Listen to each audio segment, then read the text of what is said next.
Let's check in with Dr. Michael Lim, who has some crazy, crazy science fiction stuff going on today. Good morning, Dr. Michael Lim from, let's get your official title here so I don't get yelled at.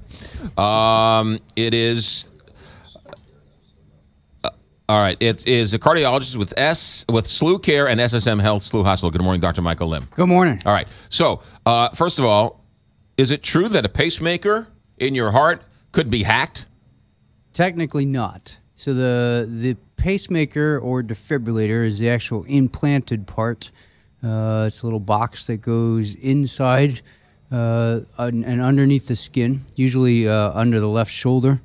That can't be hacked. But what those devices have is they have a connectivity to sort of a box that we give patients to leave in their house. Okay. And that box is able to transmit information from the device to us remotely. And turns out the FDA issued a warning about one of the company's boxes, not the pacemaker itself, but the box that transmits the information, saying that potentially is vulnerable to hacking. So I guess this is the world of hacking now.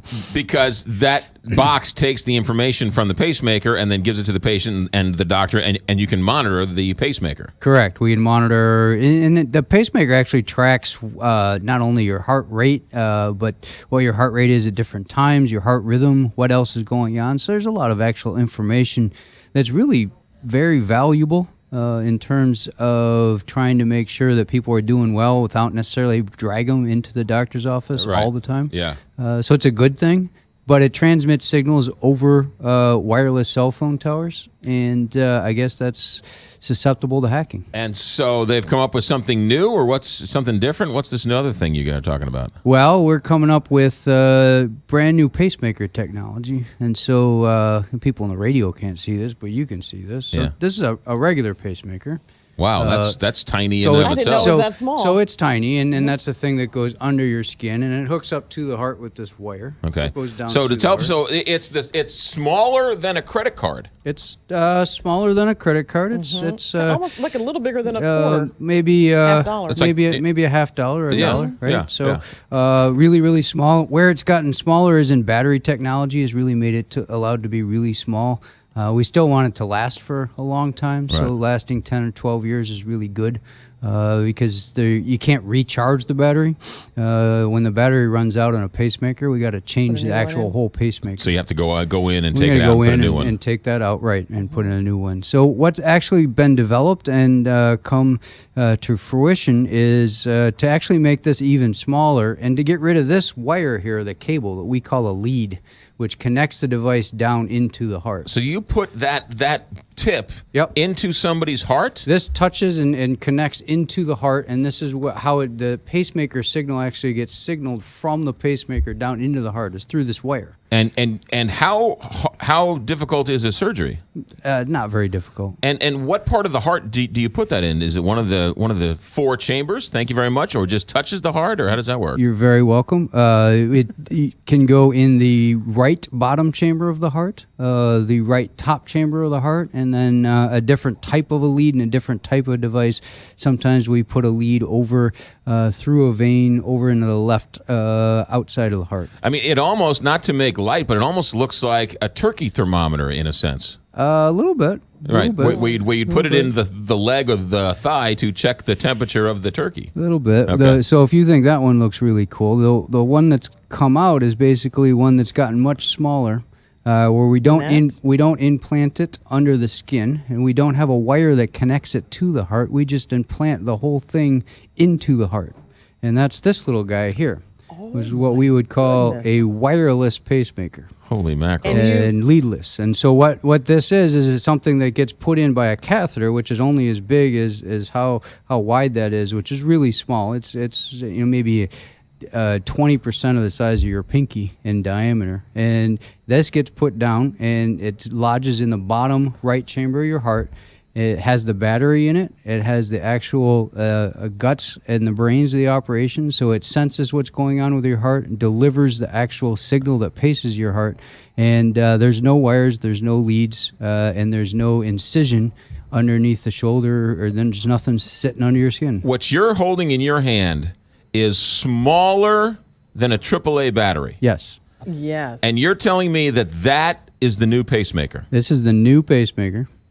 And we're fortunate enough at St. Louis University Hospital to be implanting this first in the area very soon. And now, how much more invasive is that surgery to put that new one in than the old one? it's actually a lot less invasive. I was gonna say, It involves no skin incision whatsoever. It involves a small round tube, which we call a catheter, that gets put inside of a vein, and then this gets lodged into the heart. It's almost like Total Recall, the Arnold Schwarzenegger movie. Yeah, well, you wanted science fiction. This is where we're at. Amazing. So How do you get it out? yeah. It can be retrieved. It's got a little groove on here, and so we can come in with a device to catch on the top of that groove and pull that out and retrieve that. The battery, we think, lasts around 10 to 12 years. So we shouldn't need to be retrieving it very often. Right. It is compatible with MRIs. All these devices now that they're making they're making compatible with MRIs because those are common other tests that need to get done. So the Can you use it near pacemaker. a microwave? Yes.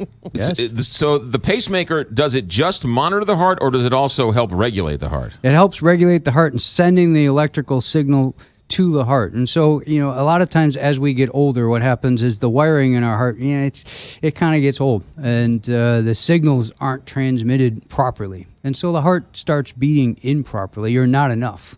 And what the pacemaker does is it allows sort of a bypass or a rewire standpoint from an electrical standpoint. And that means that the pacemaker sends the signal and then the heart beats. The pacemaker sends the signal and the heart beats. And so in that way, it keeps it regulated, as you said. I have a friend who has a pacemaker. He's like, he got it when he was like in his 40s. Yep. And he runs half marathons and Totally leads a possible. totally normal life. Totally possible. So as a doctor, as a cardiologist, somebody who's been in it, you're a very young man, but you've been in it for a little number of years. This has got to be, it's blowing my mind. What about you? I mean, you've seen this progression over the years. This must be amazing for you as a doctor. It is totally amazing. If I showed you, so we're just showing you the difference between sort of what we're calling old, which is really cool, and you already remarked about how small it is and all that. And if I showed you what we had 5 years ago and what we had 10 years ago, in the progression with respect to these devices, how technology is changing is fascinating. The size has markedly decreased. The amount of things that we can do with these devices markedly increased. And so if your heart is pacemaker dependent, it means that your heart only beats when the pacemaker tells it to. So that means if you go and you want to run, the pacemaker doesn't know you're running because it doesn't react to all the things. And so they've built in programs to figure out movement. And so if you're moving, the pacemaker says, hey, you're moving. You need faster heart rate. When you're running or when you're going upstairs, you need a faster heart rate. So they've built in these types of programs to be able to keep somebody's heart not at a set rate of 60 beats per minute, but sometimes go up higher and sometimes recognize, oh, no, we don't want to go that fast and go down. So it's what the device looks like. It's the software and the programming that's gone into it. It's the reliability of these devices. They've all increased. So it is phenomenal. Wow. And it's great. Dr. Michael Lim, fascinating. cardiologist with SLU Care and SSM Health SLU Hospital. Thanks. That was an education. My pleasure. You got it. That Have was a great one. That was really interesting. All right, Dr. Michael Lim, you can get up